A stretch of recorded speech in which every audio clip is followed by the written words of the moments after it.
All right, Saagar, what are you looking at? Well, after the 2020 election, I did a monologue called Everything I Got Wrong About the Election. Now, in my defense, I actually called every single state in the Electoral College. But obviously, that was based on understandings of polling that was wildly off. The TLDR of that segment was that I dramatically underestimated the culture war and Trump's chances nationally, and I overestimated economic populism as part of his appeal. I also way overbelieved polling, which is why now the Crystal and Saagar rule is you should add a minimum of about 4 points to any poll for Republican support.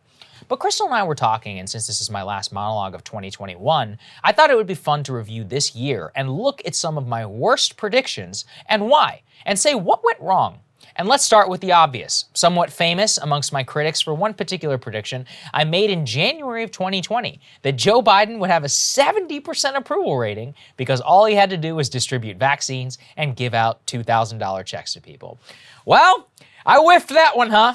Joe Biden somehow is one of the least popular presidents of my lifetime. Arguably, he's actually much worse than Trump because he doesn't even have a base of supporters who love him. So what went wrong for Mr. Biden?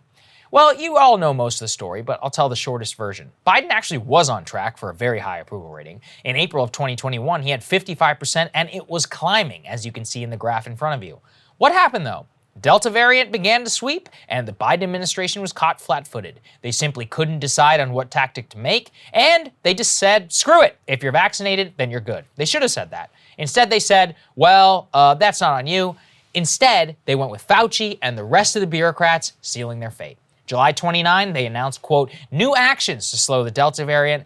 That's when his approval rating went south and into freefall because Biden brought back the mask to millions of Americans with new CDC guidance, and from there, it was pretty much over. Biden went into red a mere 20 days later, as it happened, to coincide with Afghanistan, and from there, he has gone into territory that he's in right now. Basically, Biden's embrace of new pandemic restrictions, despite the fact that he had vaccines, is about half the story of what killed his presidency.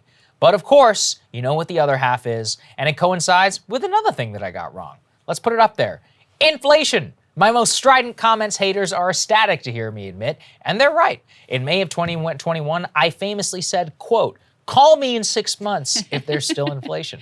Obviously, I look like an idiot. Let's parse my reasoning and look at why. In May of 2021, inflation was predominantly located within used cars, hotels, and other businesses which were reopening to an explosion in demand. That's why I said that. Obviously, this would drive prices up. My reasoning at the time was it was purely related to a temporary demand shock from locking people down over a year. But then, of course, food prices began to shoot up, and the story is also just as complicated. I've detailed this in many monologues this year. The increase in the price of food is almost entirely related to increases in the inputs of fertilizer. Droughts here at home and abroad, crazy shortages in meat caused by problems with the meatpacking supply chain from 2020 disruption, and also an increase in consumer demand born from the fact that a lot more people are at home and they're cooking a lot more, leading to an overall price increase in groceries. I can already hear the finance bros in the comments. Ha! Saagar hasn't said anything about the M2 money supply. Yeah, I haven't. You know why? Because if inflation is purely a function of increased government spending, then we would see commensurate increase in price across the board. Instead, we have massive variance in the price of key consumer goods born of terrible supply shocks like the backlogs at ports, trucker shortages, with a wonky economy where people were locked up for a long time, and in many cases have a lot of money to burn. But it's certainly not transitory anymore. And the reason why actually proves the key thesis of this show.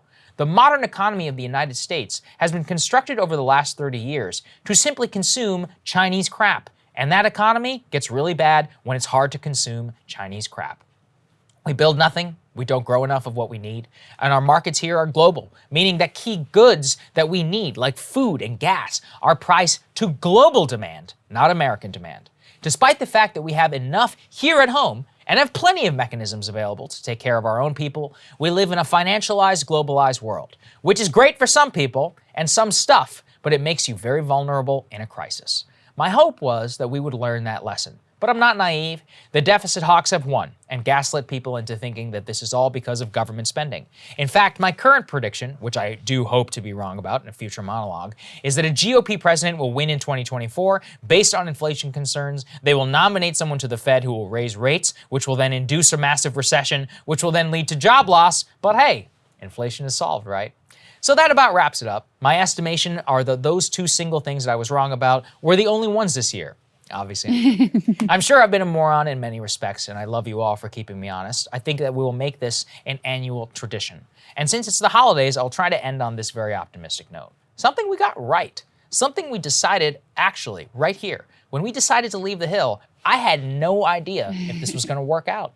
We both put ridiculously high charges on our credit cards for this set and for this beautiful desk, crossed our fingers and said, I hope it works. And we were more than right in our decision than I could have ever imagined. There are so many millions of you who have done with our corporate media overlords and who truly just want to watch the world burn. And we say, no, we're done with you. For that, I'm very thankful. I'm thinking of all of you this holiday season, everybody who showed up to the world and shows us that there's a better way. It's a Christmas gift I could have never have asked for. And even if I have been wrong in a lot, you've stuck with us. It means more to us than you will ever really know. And I want you to know that we're just getting started. Happy holidays, everybody. I implore you this, turn off the news. Enjoy time with your kids, your family. Don't talk about politics. Just enjoy your life. So there we go, Crystal. Listen. Inflation and that prediction. To be fair, I blame Biden. Hey guys, thanks so much for watching. That's right. Just as a reminder, you can become a premium subscriber today. Watch the full show completely uncut, our reactions to each other's monologues. You get to listen to it. You get to ask us questions, all that good stuff. Link is right there in the description or at breakingpoints.com. Best of all, great way to say screw you to the mainstream media.